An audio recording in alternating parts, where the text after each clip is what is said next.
tabb nañ ko Ousmane Diagne fële ca conseil constitutionnel ndax da ngay fekk si may ga ci dañu jël rek l'homme qu'il faut daal di koy mettre à la place qu'il faut. jërëjëf soxna Mariama waaw par rapport ak nomination wu sëñ Ousmane Diagne à la tête du conseil constitutionnel le président de la République c'est lui qui nomme aux fonctions civiles et militaires. Il a la latitude de nommer qui il veut où il veut nangul nañ ko bu baax a baax a baax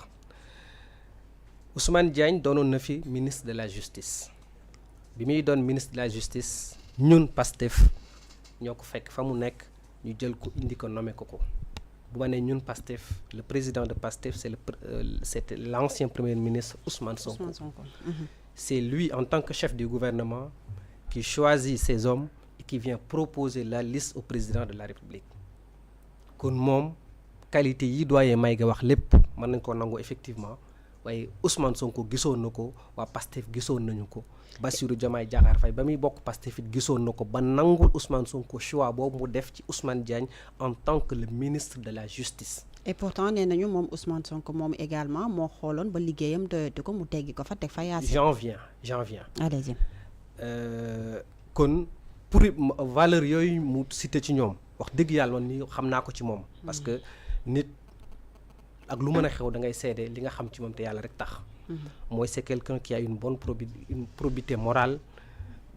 qui est de bonnes mœurs. xamaluñ ko dara lu ñaaw te liñ ko xamal aussi mooy lépp lu muy plaider bi mu nekkee avocat général bi mu nekkee procureur c'est vraiment en étroite ligne avec ses convictions li mu gëm lay wax te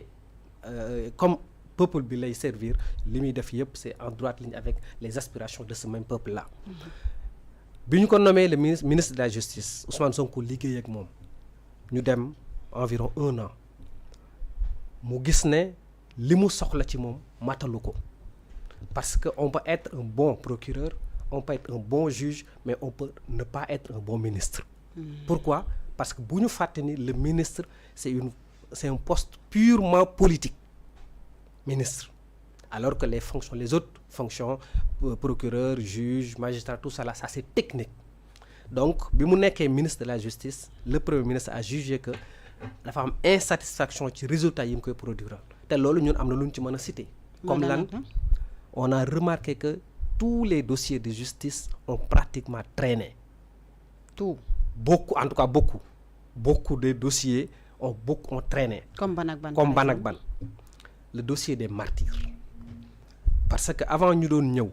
dafa am xale yu dee ci combat bi ñu doon mener pour l'accession de notre parti au pouvoir. ñan ñoo leen rey kenn mënul désigner pour l'instant kenn waaye am nañ présomption parce que fii ci parcelle ab xale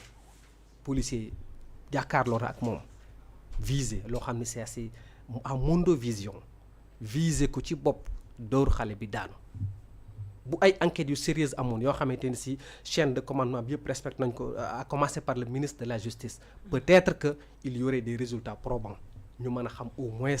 même bu dul 84 yi ci faatu ñëpp ñu mën a xam kenn ku nekk naka nga la deewee ak kan moo ko rey xëy na au moins dina am des dizaines et des dizaines yoo xam daañu élucider cas yooyu noonu malheureusement loolu amul ci magistère ministre Ousmane Diagne. D'autres dossiers mais aussi loolu même ministère magistère Yacine Fall bougéwul. Effectivement bougéwul Yacine Fall am na lu mu ci wax bi ñu ko invité l'autre jour dans une télévision de la place ne woon na il a remarqué que y a énormément de gens qui sont dans son ministère et qui traînent les pieds. Parce que le problème qu'on a rencontré à Pastef mooy lan le système qu'on a combattu jusqu'en 2024 ce système a continué à exister et boo xoolee différence bi am wala différent yi am entre le président de la République ak le parti Pastef c'est principalement dû au fait que ce système-là on n'a pas voulu le président n'a pas voulu le déloger moom mënu bëgg ko woon bouger pour quelle raison on ne sait pas peut-être que fan yii di ñëw danañu gën a élucider l'autre dossier yoo xamante ne si dara bougé wu ci mooy les rapports des rapports qui ont épinglé les anciens ministres des anciens dignitaires de l'ancien régime ba léegi nii mënoo ci ni kii lañu jugé amoon nañ ci ay ñu doon topp jàppal bàyyil def na bàyyi ba léegi nii kenn déggu ci kenn benn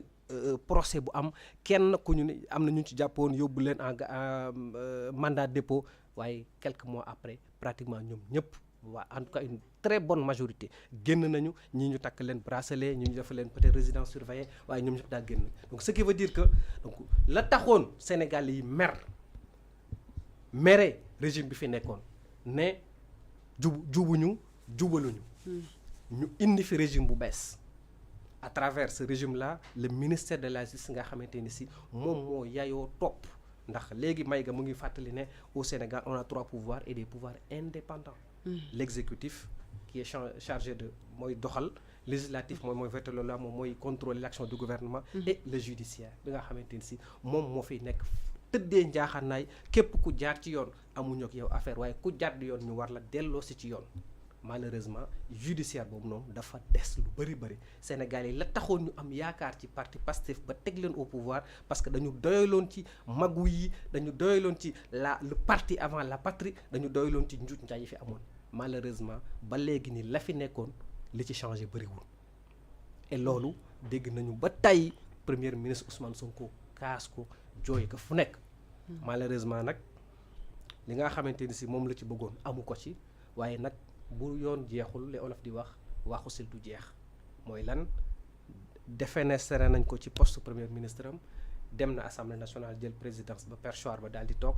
maintenant ñuy xaar bés bu rafet parce que li ñu déggoo ak sénégalais ñun Pastef bu jant bi fayulee tant que li gars yi di wax tant que waluñu bufta ba bu soobee Mawlana Tabarak dinañ ko def mooy lan alal li ci réew mi waa réew mi ñoo ko moom nan la ñuy def ak ñoom mooy fexe ba lépp lu nga xamante ni si jàdd lu toll ni tarfatal ay nit jàdd na ko ci wala jëlee na ko ci ñu mën ko delloo si teg koo ko ci yoon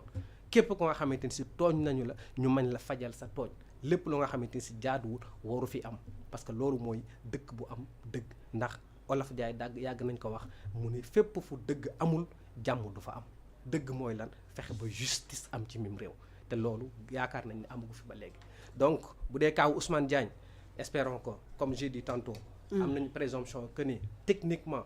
c'est un bon magistrat il a les qualifications requises pour être le président du conseil constitutionnel ni ñu ko xamee woon démb barki de mooy lan nit ku jub la nit ku dëggu la kon espérons que en tant que le président du conseil constitutionnel dina continuer ak valeurs yooyu te loolu gëm na man personnellement gëm naa ko dana continuer ak valeurs yooyu noonu ak lu mën a xew dëgg lay wax justice lay wax droit lay wax te loolu mooy li nga xamante ni si mooy doon njiglaayu Sénégal pour ëllëg parce que ñoom ñooy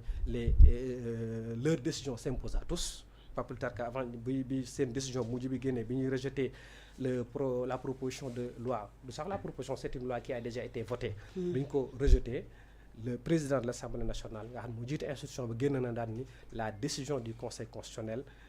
sont des décisions erga omnes donc ça s'impose à tous beneen nomination bi nga xam ne tudd nga ko aussi mooy Serigne Bassirou Gueye mu ñu yóbbu ci sama dëkk ba Ndar donc président Diomaye vraiment xamul loo taamoo Saint-Louis dafa yóbbu waa jooju nga xamante ni si lépp lu naqadi Pastef daanaka ci moom la lu ci bare jóge na ci moom nit ku dëng nit ku matadi nit ku doonul matul mukk li mu doon ngay choisir département de Saint-Louis tribunal d'instance de Saint-Louis bi ko fa yóbbu vraiment gënu lu ñu woon waaye nag comme je disais tantôt yow yaay nommé aux fonctions civiles et militaires moom nga fa yóbbu espérons très très très prochainement que dinañ am possibilité ñun jëlaat ko yóbbu ko fa nga xamante ni si du fa mën def dara et d'autant plus que aussi loolu dafa bokkoon ci point yi nga xamante ni si parce que da ko waxoon même que tu sois magistrat ou quoi que ce soit d'autre boo sa loxo taqee ci lu nga xamante ni si lu jaaduwul la ak loo mën a doon ci mim réew daañ fexe ba ñu fexe yoon def ci li nga xamante ni si war na ko def ci yow te sëñ Bassirou Gueye moom man gëm naa ne ci ñi nga xamante ni si yoon waroon na leen topp ci la bokk. d'accord bu ñu ñëwaatee ba tey ci ki nga xamante ne moom moo di laataa may ñëw ci yow Sagna ci Ousmane Diagne tombé bi defu leen dara le fait que Ousmane Sonko wax